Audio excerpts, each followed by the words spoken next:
This is Optimal Health Daily, episode 1065. The Hunger Scale, Recognizing Hunger and Fullness, by Rachel Trotta of racheltrotta.com. And I'm Dr. Neil, your very own personal narrator. Hey there, happy Saturday. I hope your weekend is off to a great start, and welcome back to Optimal Health Daily, or OHD, where I act as your narrator of popular health and fitness blogs. And don't forget, we have 5 shows covering a bunch of different topics. Just search for Optimal Living Daily in any podcast app to find them. Now, I'm going to keep this intro nice and short, so let's get right to it and start optimizing your life. The Hunger Scale, Recognizing Hunger and Fullness, by Rachel Trotta of racheltrotta.com. Today's topic may seem obvious, but it's really not. In fact, this relates to an incredibly simple subject: mindful eating. Today, we're going to focus on one aspect of mindful eating that is oddly difficult to master: recognizing hunger and fullness by using a self-driven hunger scale. Before we get started, though, I want to inject one side note. Mindful eating is often held up as an alternative to formal portion control methods like calorie counting or measuring and weighing foods. However, it's important to remember that strategies work extremely well in tandem and are often not mutually exclusive. Mindful eating is not a get-out-of-jail-free card that overrides the science of nutrition. Just like calorie counting doesn't get you off the hook for addressing behavioral habits like binging and self-soothing with food. Mindful eating and other behavioral modifications work really, really well together and will probably combine to make you happier and healthier in your relationship with food. In short, do what works for you and don't throw the baby out with the bathwater. The Hunger Scale. The easiest way to use a hunger scale is to give yourself a spectrum from 1 to 10. 1 being ravenous and 10 being uncomfortably stuffed.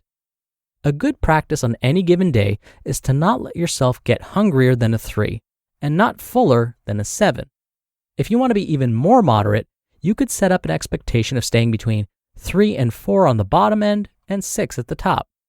Anytime you start to get hungry, ask yourself, where am I? Then, as you eat, you ask yourself throughout the meal, where am I? It helps you to learn the physical cues of hunger, a rumbling stomach and a dip in energy, for example, as well as the physical cues of satisfaction, no rumbling in the stomach, and an increased heart rate, for example. Appearances can be deceiving. The reason mindful eating can be tricky to implement is that we are often not in touch with our body's real cues. Some cues can be deceptive if we're not habituated to interpreting signals accurately. For example, cravings and thirst can often masquerade as hunger. Having several large glasses of water between breakfast and lunch can be enough to eliminate the need for a morning snack. Similarly, cravings may represent a preoccupation with a specific food and can't be satisfied with just any food. For example, if you really, really need that granola bar but wouldn't be happy with an apple, you're probably not really hungry. You're just bored and procrastinacking. Similarly, fullness can be slow to show up, especially with specific foods. Instead of waiting to feel full, try to stop eating when you're simply not hungry. It may take experimentation to ensure that you're eating enough food using this system, but it's an effective way to learn the difference between enough and too much. Also, just because a food is still tasting good and is pleasurable to eat does not mean you are still hungry. With extremely delicious foods, I highly recommend that you pause even more often to ask yourself where you are on the hunger scale, because it's harder to tell. Again, smart preparation can help significantly with this.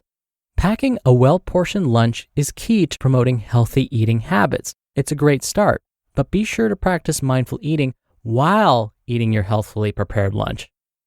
The sensation of hunger is not dangerous or deadly. Finally, it's important to note that hunger can be a complicated topic for 2 primary reasons. 1, many areas of the world and even parts of the US struggle with food security. Hunger is a serious problem. And 2, similarly, people who struggle with eating disorders can have a complex relationship with hunger. I just want to say that anytime I talk about hunger, I'm not referring to these 2 situations. I'm speaking directly to the average listener who would benefit from fine-tuning their relationship with hunger and fullness cues in favor of consuming a more nutrient-dense diet and eating less overall. As I said to a client during a coaching call last week, the sensation of hunger is not dangerous or deadly. Feeling your stomach rumble a little is not an unhealthy or undesirable experience. It's simply slightly uncomfortable, and you should attend to it. But the fact that you're feeling it at all is not a bad thing. In developed countries like the US, we often do not wait long enough to become hungry, and many of our eating habits are aimed defensively at not becoming hungry. Even though I caution clients against becoming too hungry, like when decision-making deteriorates after hours of hunger, I also think it's a mistake to never be hungry at all. Experiment with letting your stomach rumble and learn to space out meals so that you're eating at the sweet spot of hunger. You just listened to the post titled The Hunger Scale, Recognizing Hunger and Fullness by Rachel Trotta of nutritionalist.com. As Rachel mentioned, we often have complicated relationships with food. We may eat just because we're sitting in front of the TV and that's our habit. We may eat because we're bored or stressed or anxious. But as Rachel also mentioned, hunger is not necessarily something that needs to be treated right away. In fact, when I counsel those that want to lose weight, I often tell them, it's okay to feel hungry. In fact, you're probably going to feel that way quite a bit of the time, especially in the beginning. But you'll get used to it, and eventually, those hunger pangs will feel less intense. Now, of course, in no way am I trying to starve my patients, or am I purposefully making them feel uncomfortable. They don't need to be like Cosmo Kramer from the sitcom Seinfeld and completely get rid of their refrigerators to remove all temptation and to come to the realization that deprivation and pain is bliss. In a conversation with his sitcom neighbor, Jerry Seinfeld, Kramer says, "I am loving this no refrigerator. You know what I discovered? I really like depriving myself of things. It's fun. Very monastic." End quote. None of my patients ever need to get to this point where they feel like depriving themselves of food is fun. Instead, I'm trying to normalize these feelings. After all, the body will not be used to consuming fewer calories. So I let them know it's okay and very normal to feel hungry a lot of the time during their weight loss journey. But as I said, eventually these feelings start to go away. They start reconnecting with their body.